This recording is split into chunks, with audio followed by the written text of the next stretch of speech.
खुशामदीद। चलें आज नेटवर्किंग की दुनिया की एक अहम चीज़ यानी EIGRP की बात करते हैं और देखते हैं कि इसका सफ़र क्लासिक से एडवांस्ड तक कैसा रहा।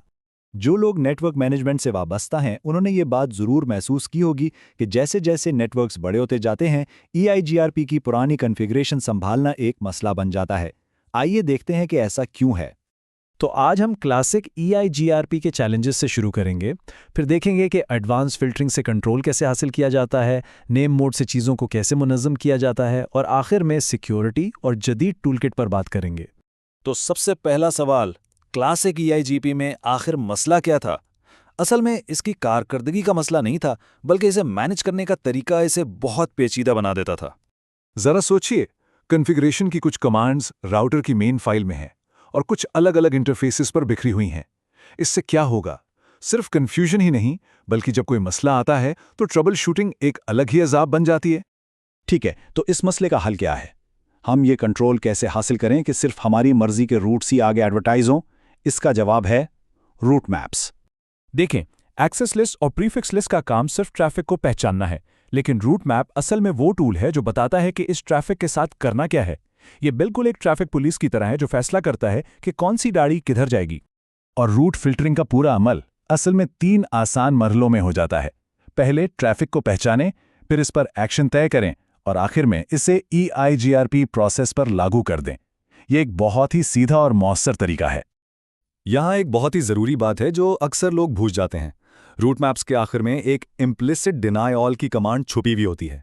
इसका मतलब यह है कि अगर आपने किसी चीज़ को इजाज़त नहीं दी तो वो बाय डिफ़ॉल्ट ब्लॉक हो जाएगी।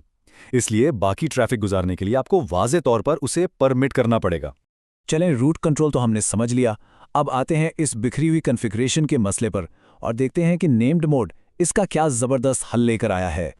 नेम्ड मोड का सबसे बड़ा फ़ायदा यह है कि ये EIGRP की सारी कमांड्स को एक ही जगह एक मुनज़्ज़म स्ट्रक्चर में ले आता है।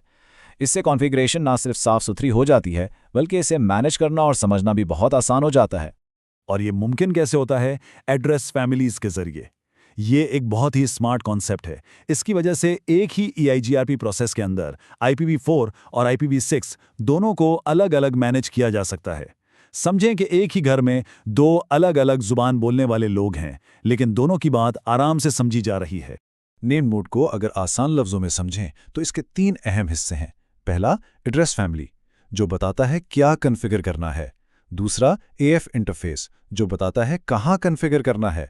और तीसरा, टोपोलॉजी बेस, जो बताता है कैसे कॉन्फ़िगर करना है। इस स्ट्रक्चर की वजह से वो जो पुराना बिखरी हुई कॉन्फ़िगरेशन का मसला था ना, वो हमेशा के लिए ख़त्म। अब जब कॉन्फ़िगरेशन बेहतर हो गई तो ज़ाहिर है सिक्योरिटी को भी बेहतर होना था और नेम्ड मोड के साथ एक बहुत ज़रूरी सिक्योरिटी अपग्रेड भी आया। पुराने EIGRP में सबसे बड़ी सिक्योरिटी कमजोरी थी MD5 का इस्तेमाल। ये आजकल के हिसाब से बहुत ही कमज़ोर है।